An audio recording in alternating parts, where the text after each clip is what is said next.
Hello friend, power plant technical knowledge में आपका स्वागत है। पावर प्लांट टेक्नोलॉजी को जुड़े रहने के लिए चैनल को सब्सक्राइब करो और बेल आइकन को प्रेस करो ताकि हमारा वीडियो सबसे पहले आपके पास पहुंच सके। तो आज फ्रेंड हम देखने वाले हैं boiler chemical dosing and water treatment.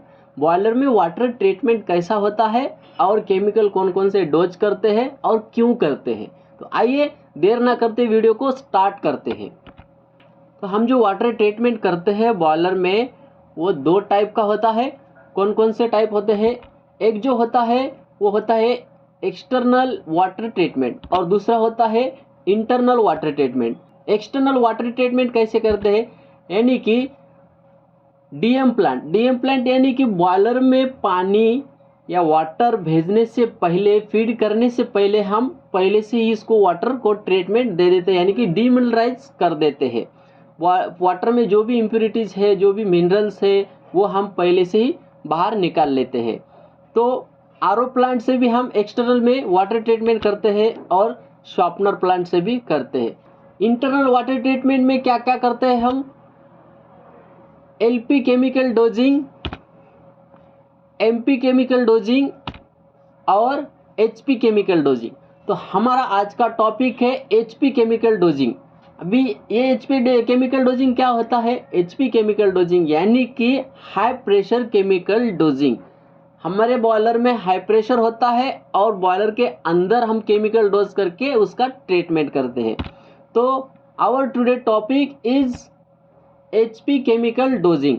तो आप यहाँ पे देख सकते हो एक्चुअल में केमिकल डोजिंग टैंक, उसका पंप और उसका स्ट्रक्चर कैसा होता है। यहाँ पे आप देख सकते हो ये जो है हमारा एचपी केमिकल डोजिंग टैंक है और इसके ऊपर जो मोटर लगा है ये स्टरर है, इसको स्टरर बोलते हैं।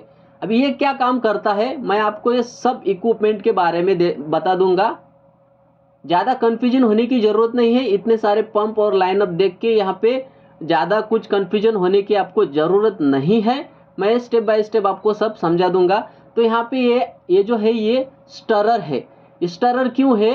इसके अंदर, इस टैंक के अंदर जो है हम वाटर डालते हैं और वाटर के अंदर केमिकल डालते हैं और उसको प्रॉपर मिक्स होना चाहिए। इसके लिए ये मोटर से हम, इसके अंदर एक स्टरर होता है, वो स्टरर को स्टार्ट करके, इस मोटर को स्टार्ट करके उस स्टरर को घुमाते हैं और पानी में ये घुल जाता है, केमिकल प्रॉपर मिक्स हो जाता है। मिक्स होने के बाद क्या होता है, इस केमिकल डोजिंग पंप में वो केमिकल आता है और उस पंप से हम डायरेक्टली स्टीम ड्रम के अंदर केमिकल डोज कर देते हैं। तो ये एक्चुअल इमेज मैं आपको बताया है, आगे हम देखेंगे। तो आप यहाँ पे देख सकते हो एचपी केमिकल डोजिंग टैंक है, ये हमारा स्टरर है और यहाँ पे हमारा पंप है। यहाँ से केमिकल इस पंप के अंदर आ गया और इस पंप के थ्रू यहाँ से इस स्टीम ड्रम में चला गया। तो आप यहाँ पे देख सकते हो एनआरवी है। एचपी केमिकल डोजिंग लाइन को यहाँ पे एनआरवी होता है। बैक प्रेशर आने के बाद वो एनआरवी क्लोज हो जाता है।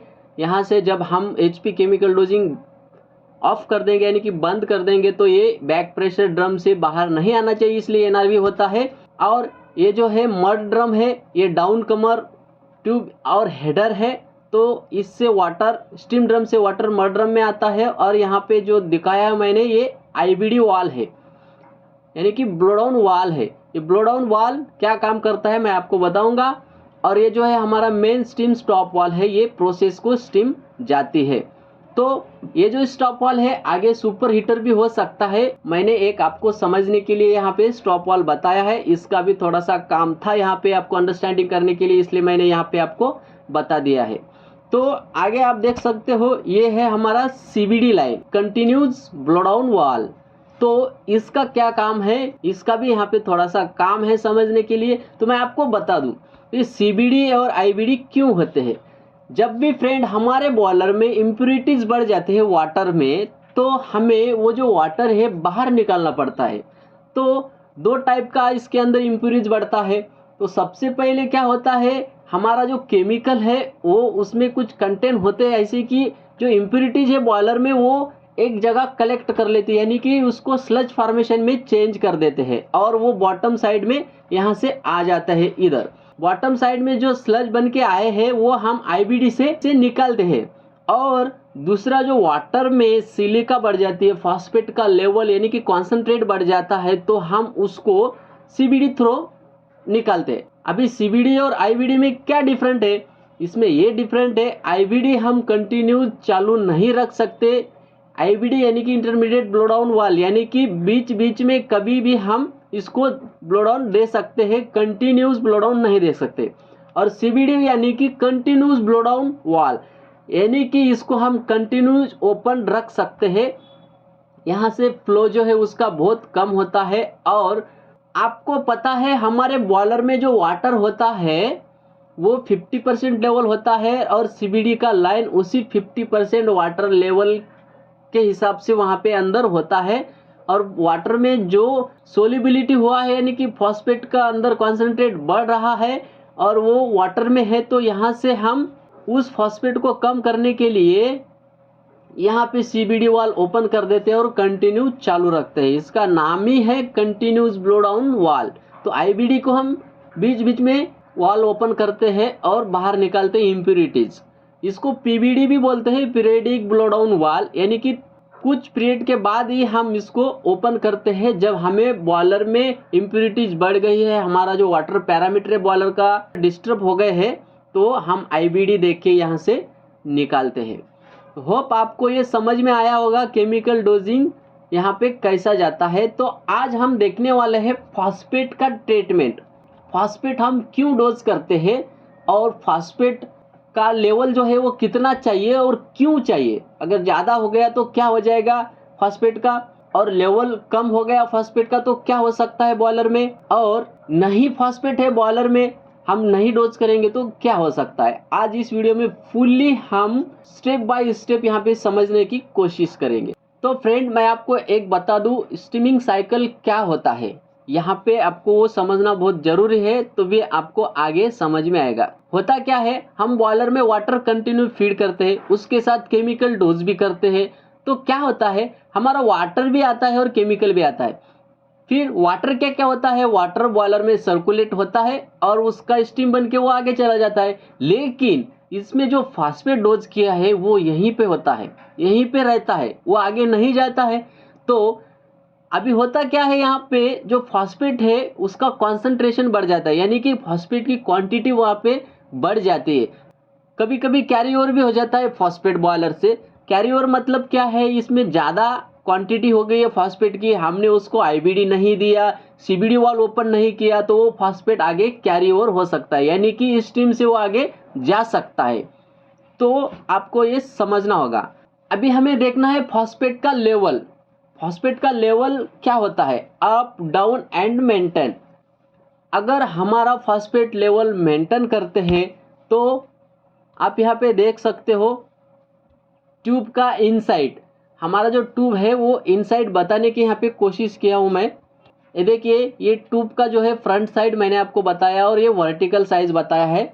आप यहाँ पे देख सकते हो ट्यूब का इंडिकेटर कलर है, ये जो कलर है ट्यूब का कलर है, ये वाला, और ये फॉस्फेट का कलर फॉस्फेट को इंडिकेट करता है और ये वाटर को इंडिकेट करता है। आपको समझने के लिए मैंने ये कलर को यहाँ पे डिस्प्ले किया है। अगर बॉयलर में फॉस्फेट का लेवल नॉर्मल होता है तब ट्यूब का कंडीशन अंदर से ऐसे होते हैं। आप यहाँ पे देख सकते हो, बहुत ही क्लियर है, एकदम नॉर्मल कंडीशन है। जैसा हमें नया ट्यूब मिलता है वैसा ही ट्यूब के अंदर के साइड का कंडीशन है। अगर हमारा फॉस्फेट लेवल मेंटेन होता है तो, अगर हमारा फॉस्फेट का लेवल अब मेंटेन नहीं होता है, या तो बढ़ जाता है या तो डाउन हो जाता है, घट जाता है, तो क्या प्रॉब्लम आएगा मैं आपको बताऊंगा।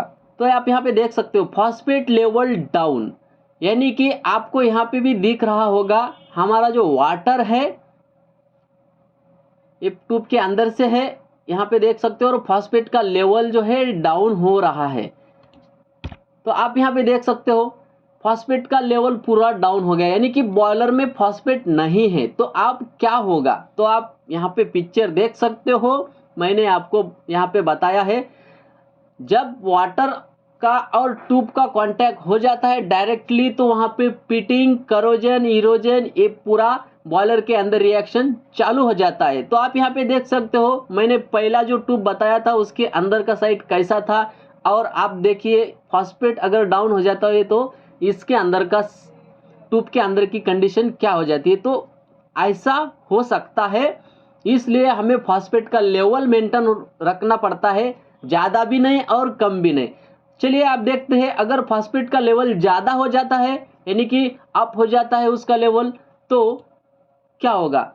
तो आप यहाँ पे देख सकते हो, एक टाइम बॉयलर में ऐसा आता है फॉस्फेट बढ़ रहा है और हम फॉस्फेट के ऊपर ध्यान नहीं दे रहे हैं, तो एक टाइम ऐसा आता है कि हमारा बॉयलर का जो ट्यूब होता है वो पूरा ब्लॉक हो सकता है, ट्यूब जाम हो सकती है।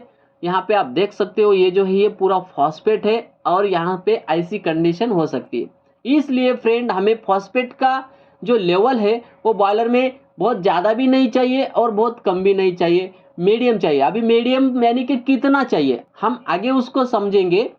मैं आपको उसका रेंज भी यहाँ पे नहीं बताने वाला हूँ, क्योंकि उसका जो रेंज होता है वो अलग टाइप का ही होता है। आगे मैं बताने वाला हूँ आपको फॉस्फेट का रेंज कितना होना चाहिए।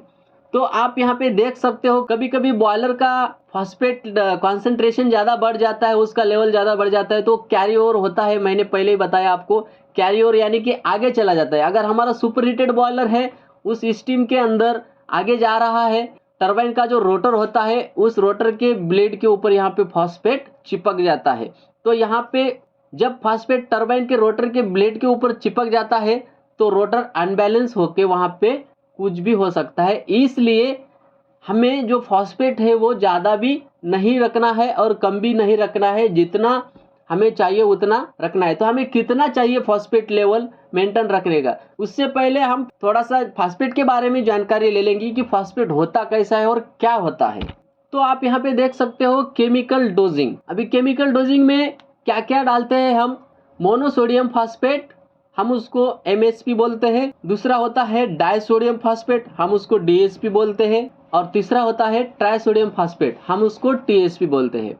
तो ये तीनों जो है ये तीनों फॉस्फेट ही है, लेकिन तीनों फॉस्फेट का जो नेचर है वो थोड़ा सा अलग अलग होता है। इसलिए मैंने आपको 3 टाइप का फॉस्फेट बताया है। आगे हम देखेंगे इसका जो नेचर है ये कैसा होता है। तो मोनोसोडियम फॉस्फेट का नेचर होता है स्लाइटली एसिडिक। स्लाइटली एसिडिक मतलब क्या है, वाटर न्यूट्रल कितने पे होता है 7, यानी कि वाटर न्यूट्रल है, और 7 से नीचे आता है तो एसिडिक हो जाता है, और 7 से ऊपर जाता है तो अल्कलिन हो जाता है। तो यहाँ पे आप देख सकते हो ये क्या बोल रहा है, स्लाइटली एसिडिक। तो यहाँ पे उसका पीएच हो सकता है 4.0 से लेके 5.0 तक। और डाइसोडियम फॉस्फेट का नेचर होता है स्लाइटली अल्कलाइन, यानी कि न्यूट्रल से ऊपर। तो उसका पीएच होता है यहाँ पे 8.0 से लेके 11.0 तक, यानी कि 8 से लेके 11 तक होता है। और ट्राइसोडियम फॉस्फेट का नेचर होता है अल्कलाइन, अल्कलाइन यानी कि 12 से ऊपर। तो यहाँ पे उसका पीएच होता है 12 से लेके 14 तक। तो अभी ये तीनों का, अभी यहाँ पे तीनों फॉस्फेट का नेचर का और पीएच का क्या मतलब है, अभी मैं आपको बता दूं। हमारे बॉयलर में हमें पीएच भी मेंटेन करना होता है। तो किसी किसी बॉयलर में क्या होता है, पीएच मेंटेन भी रहता है कंटिन्यूसली, किसी बॉयलर में पीएच डाउन रहता है, और तो किसी बॉयलर में पीएच हाई रहता है। तो जिस बॉयलर में मोस्टली पीएच हाई रहता है उस बॉयलर में हम मोनोसोडियम फॉस्फेट का केमिकल डोज करते हैं, और जिस बॉयलर में पीएच उस बॉयलर के रेंज में होता है तो हम उसको डाइसोडियम फॉस्फेट का डोज करते हैं। और जिस बॉयलर में पीएच डाउन होता है और फॉस्फेट लेवल भी डाउन होता है उस बॉयलर में हम ट्राइसोडियम फॉस्फेट यूज करते हैं। यानी कि ये काम क्या करता है, ये फॉस्फेट भी बढ़ाता है और पीएच भी बढ़ाता है। तो मोनोसोडियम क्या करता है, पीएच को डाउन करता है और फॉस्फेट रेंज बढ़ाता है।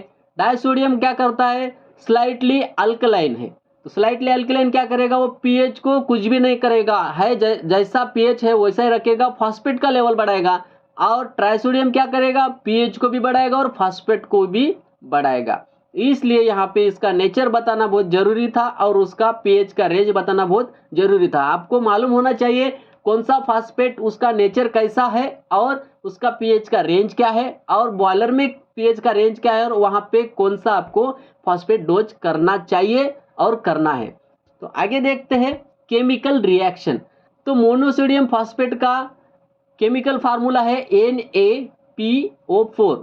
दूसरा यहाँ पे देख सकते हो डाइसोडियम का जो केमिकल फार्मूला है वो जो है Na2PO4 और ट्राइसोडियम का जो है TsPNA3PO4।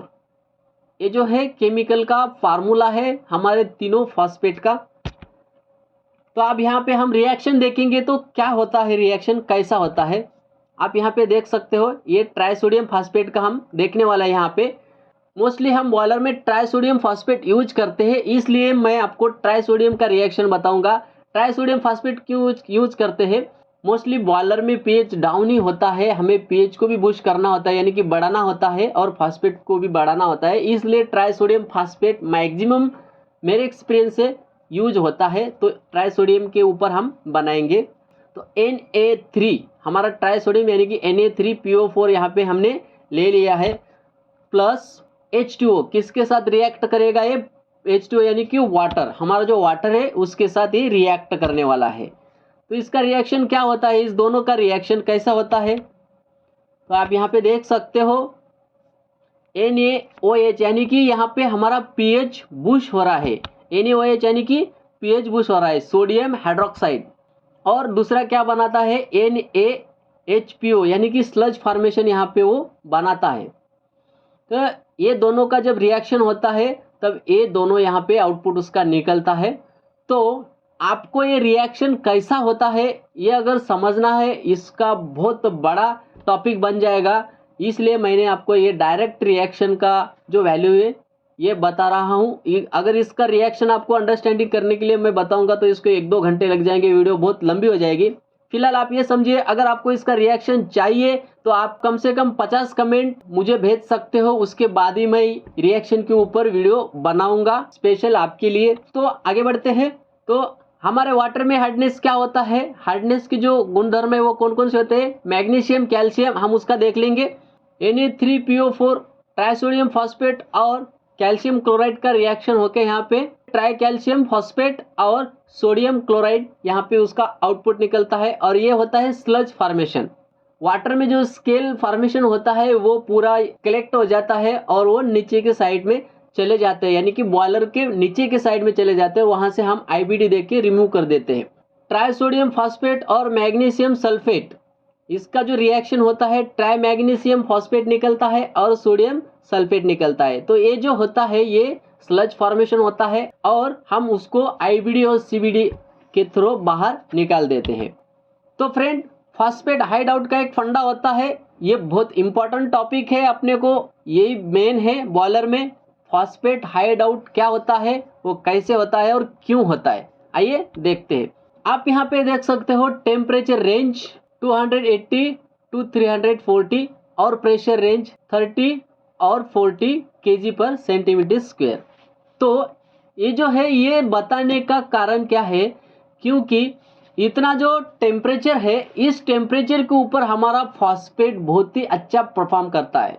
इसके बाद इसके अगर नीचे आता है तो फॉस्फेट डिस्टर्ब हो जाता है, और इस रेंज के ऊपर चला जाता है तब भी फॉस्फेट डिस्टर्ब हो जाता है। तो कैसा होता है मैं आपको बता दूं। तो फॉस्फेट का नेचर क्या है, फॉस्फेट को हमें क्या करना है। तो फॉस्फेट बॉयलर के अंदर नहीं होगा, तो आपको पता है डायरेक्ट वाटर और ट्यूब दोनों का कांटेक्ट होकर ट्यूब हमारा फिटिंग हो जाएगा, करोजन हो जाएगा, इरोजन जो भी हो जाएगा वो अंदर से खराब हो जाता है। इसलिए हमें फॉस्फेट को क्या करना है, वाटर के अंदर घुल के रखना है। जैसे चीनी को हम वाटर में यानी कि पानी में घुल के रखते हैं, वैसा हमें फॉस्फेट इस बॉयलर के वाटर में घुल के रखना है। यानी कि क्या करना है, हमें सोल्युबिलिटी ऑफ फॉस्फेट, यानी कि सोल्युबिलिटी उसके अंदर जो है पानी के अंदर ये फॉस्फेट मिल के रहना चाहिए, तभी हमारा बॉयलर का जो ट्यूब है वो सेफ रहेगा। अभी वो सेफ क्यों रहेगा, क्योंकि ये जो फॉस्फेट है फ्रेंड, जब बॉयलर में रिएक्शन होती है यानी कि हीट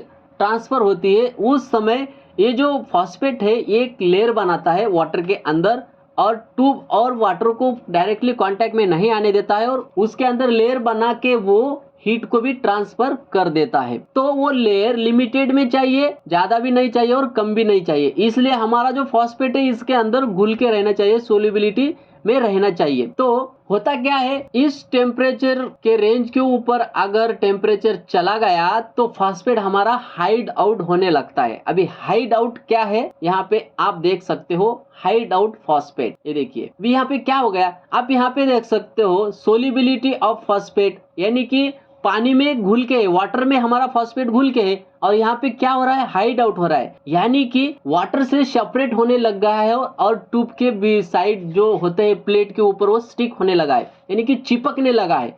तो हम वाटर का जो सैंपल निकालते हैं उसमें ये फॉस्फेट डिटेक्ट नहीं होता है, हमें जानकारी नहीं मिलती है कि बॉयलर के अंदर का फॉस्फेट का रेंज कितना है, इसको हाइड आउट बोलते हैं फॉस्फेट का। तो आप यहाँ पे समझ सकते हो ये कब होता है, जब ये टेम्परेचर के ऊपर अगर टेम्परेचर बढ़ता है तो इस समय फॉस्फेट का रेंज कितना होता है। तो यहाँ पे मोस्टली 15 से लेके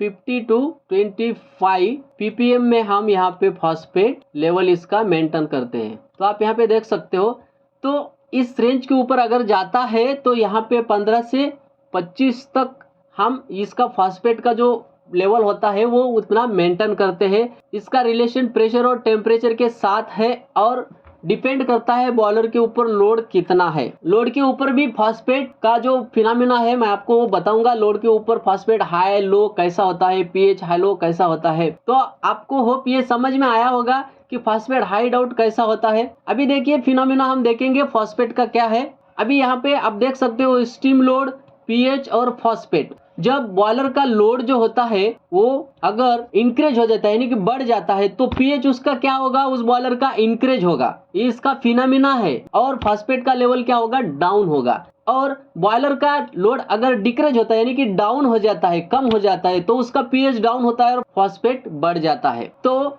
इसका फिनोमेना ऐसा है, आप ये ध्यान में रखना चाहिए आपको क्या होता है इसके अंदर। तो होप दोस्तों आपको ये समझ में आया होगा कि बॉयलर के अंदर हम फॉस्फेट केमिकल डोजिंग क्यों करते हैं, फॉस्फेट कैसा होता है, उसका नेचर क्या है और फॉस्फेट कितना लेवल मेंटेन करना चाहिए। तो मैं समझ सकता हूँ आपके मन में एक क्वेश्चन आया होगा कि भाई फॉस्फेट का रेंज जो है मेंटेन करने का वो कितना तक मेंटेन करना चाहिए। तो डिपेंड करता है बॉयलर का डिजाइन टेम्परेचर कितना है, डिजाइन प्रेशर कितना है और डिजाइन कैपेसिटी कितनी है, उसके हिसाब से आपको बॉयलर में फॉस्फेट का जो लेवल है वो मेंटेन करना होता है। रेंज बता देता हूँ, हाई प्रेशर बॉयलर को मोस्टली 15 से लेके 25 के बीच में फॉस्फेट का जो लेवल होता है वो मेंटेन करते हैं, और लो प्रेशर बॉयलर में जो है 30 से लेके 40 तक मेंटेन करते हैं। इसका एक कैलकुलेशन होता है, उस कैलकुलेशन के ऊपर मैं एक आपको वीडियो बना के दूंगा। तो फ्रेंड होप आपको ये वीडियो अच्छा लगे तो चैनल को सब्सक्राइब करो और बेल आइकन को प्रेस करो ताकि हमारा नॉलेजफुल ऐसे वीडियो आपके पास पहुंच सके। तो फ्रेंड चलिए मिलते हैं अगली एक नई वीडियो के साथ, तब तक के लिए जय हिंद।